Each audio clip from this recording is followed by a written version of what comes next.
E ontem o Corinthians conquistou um resultado importantíssimo no Mineirão, 1-0, gol de Memphis Depay.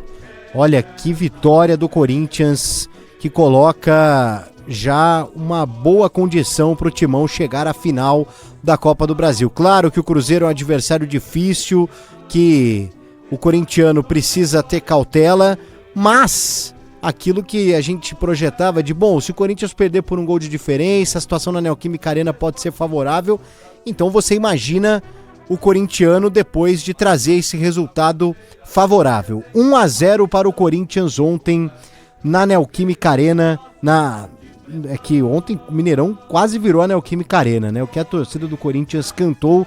Agora você imagina só a Neoquímica Arena, domingão, 6 horas. Aliás, fica de novo o convite à Rádio Bandeirantes, desde as primeiras horas do domingão, com o Domingo Esportivo, com o Concentração, os 2 programas direto do Camarote Fialzone na Neoquímica Arena, uma cobertura completa, hein?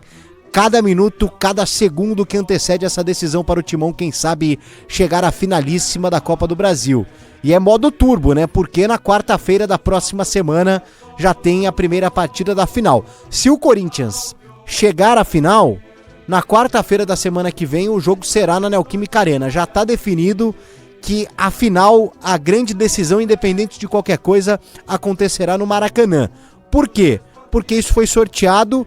E na outra semifinal, que você acompanha daqui a pouco o jogo na voz de Pedro Martelli aqui na Rádio Bandeirantes entre Fluminense e Flamengo, as duas equipes jogam no Maracanã, esses 2 jogos, e quem avançar terá o Maracanã como casa na final. E já está definido dessa forma que o Maracanã será o palco da segunda partida da final. Então o Corinthians passando, quarta-feira tem Neoquímica Arena de novo para o corintiano apoiar a equipe nessa partida decisiva. Primeira partida decisiva é domingão no estádio do Corinthians Itaquera.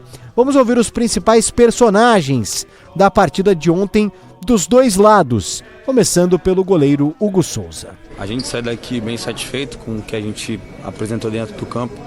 A gente sabia da qualidade do nosso adversário, o Cruzeiro tem uma grande equipe, grandes jogadores.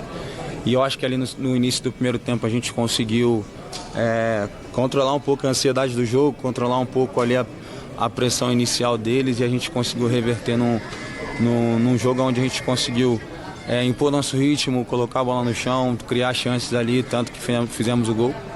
E depois a gente foi muito feliz também quando a gente resolveu defender. E, bom, resultado importante demais para a gente levar para nossa casa, perto da nossa torcida, onde a gente é muito forte, e trabalhar para que a gente faça um jogo ainda melhor e buscar essa classificação. Todo mundo se doou muito, a equipe está de parabéns, a nossa torcida fez uma festa incrível aqui, num estádio onde, sei lá, 50 mil pessoas da equipe adversária, e nossa torcida com 3, 4 mil pessoas, ele fez um barulho absurdo. Um pouco do que vai acontecer na nossa casa agora, mas assim, a gente segue com um resultado muito importante para casa, mas com o pé no chão, sabendo que está tudo em aberto, e a gente tem totais condições de fazer um jogo ainda melhor dentro de casa. Aí, Hugo Souza, goleirão do Corinthians, importante ontem também, né? O Cruzeiro não atacou tanto, foi um jogo de poucas oportunidades, que o Corinthians controlou muito bem, mas o Hugo Souza foi exigido na reta final, fez uma boa defesa nesse encontro, né, de goleiros corintianos. Hugo Souza contra o Cássio, que agora defende o Cruzeiro e tá muito bem por lá também. Fala aí, Pedro Cohen. Fala, PDV, boa noite. Boa tudo noite. Bem? Cara, destacar, na verdade, que não só o Hugo Souza, mas toda a linha defensiva do Corinthians foi bem ontem. Mateuzinho foi bem ontem, o Mateuzinho não fez lá melhor temporada da carreira, né? Mas foi bem ontem. O Gustavo Henrique foi o melhor jogador da partida ontem pra mim, mesmo o Memphis tendo feito gol. O Gustavo Henrique foi o craque do jogo, inclusive foi eleito pelo Pretzel e pelo Ronaldo aqui como craque do jogo. Então acho que o Corinthians se mostrou ontem muito resiliente, né? Principalmente porque tomou 3-0 desse mesmo Cruzeiro. Verdade. No Campeonato Brasileiro não faz um mês, né? Acho que faz 2 semanas, se eu não me engano.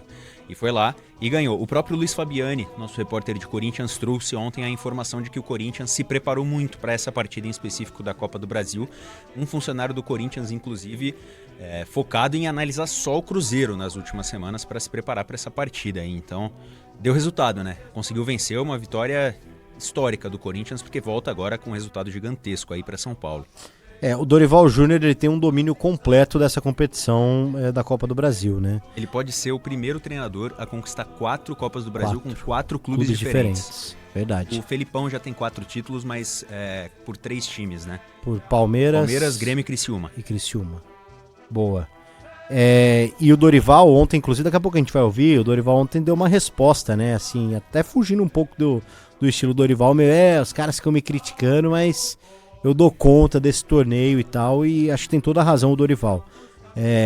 O Dorival, ele assume a seleção brasileira, né, nesse ciclo de Copa do Mundo e passa a ser muito questionado, e acho que com razão no sentido de que para hoje ser um treinador de seleção brasileira, na minha visão, o Dorival, falta um pouquinho pro Dorival.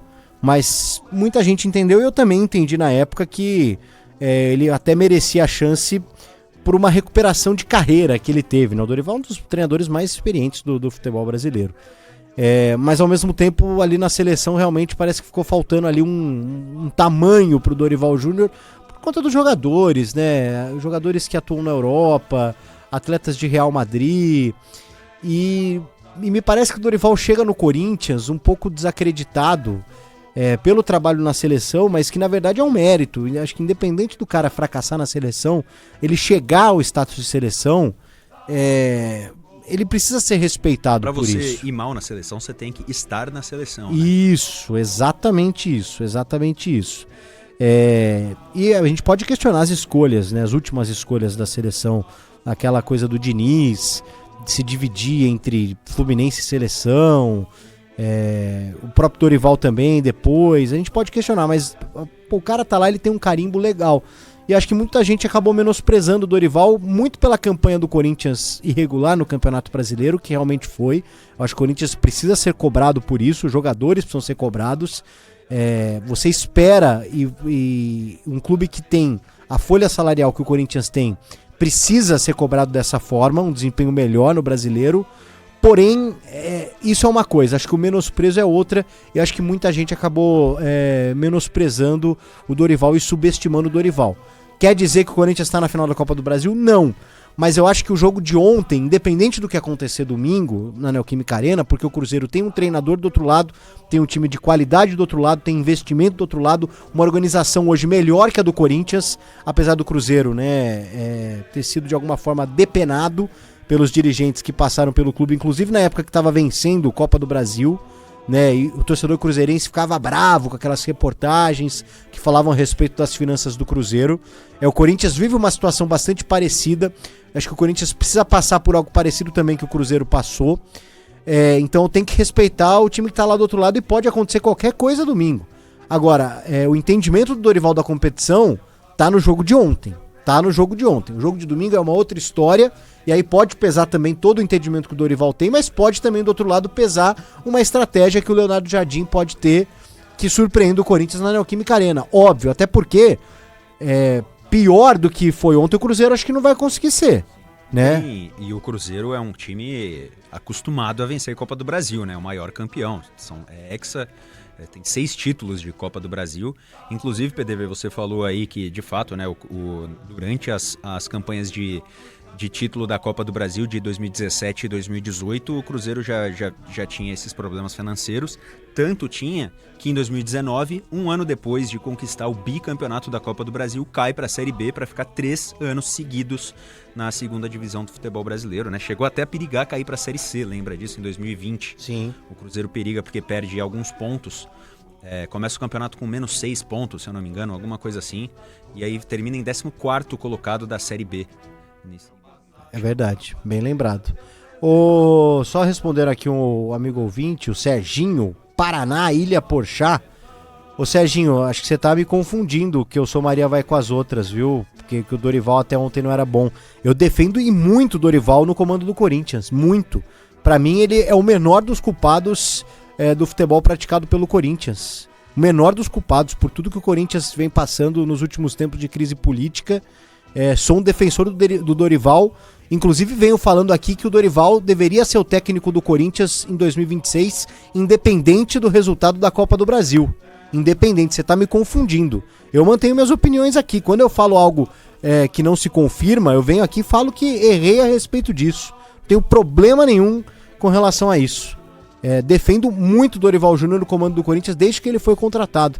Como dizem, o Dorival é um ótimo cozinheiro do arroz e feijão, e ele é de fato. Eu acho que o ano do Corinthians teria sido muito pior não fosse a presença do Dorival Júnior depois da saída da família Dias. Não tenho problema nenhum. Agora, pra mim, ele não é um treinador de seleção brasileira como talvez tenha mostrado nessa passagem. Mas talvez também o pessoal tenha cometido alguma injustiça com o Dorival na seleção. Vai saber. Uma coisa, PDV, você acha que o Eduardo Batista é técnico para a seleção brasileira? Não, mas é técnico um bom técnico para muito time de Série A. Sim, uma coisa não anula a outra. Exatamente, para muito time. Acho que é outro técnico também que é menosprezado. Que, de novo, bateu na trave numa Série B, dessa vez com o Criciúma, e para muita gente, olha lá, de novo. Cara, é muito difícil, é constância. Amanhã ou depois ele pode subir. Muito difícil. Muito difícil. E ele tirou o Criciúma da última posição, né? E aí na última rodada, as últimas rodadas, foi uma briga ferrenha pelo acesso. Principalmente pro Criciúma, a Série B é muito difícil, porque a Série B já é para times de São Paulo, Rio de Janeiro, Minas Gerais, já é difícil por conta das viagens longas. Agora, imagina para times de Santa Catarina, como é o caso do Criciúma, ou pro próprio Remo, que subiu, que tem viagens ainda mais longas, né? Então, a Série B é um dos campeonatos mais difíceis que a gente tem aqui no Brasil.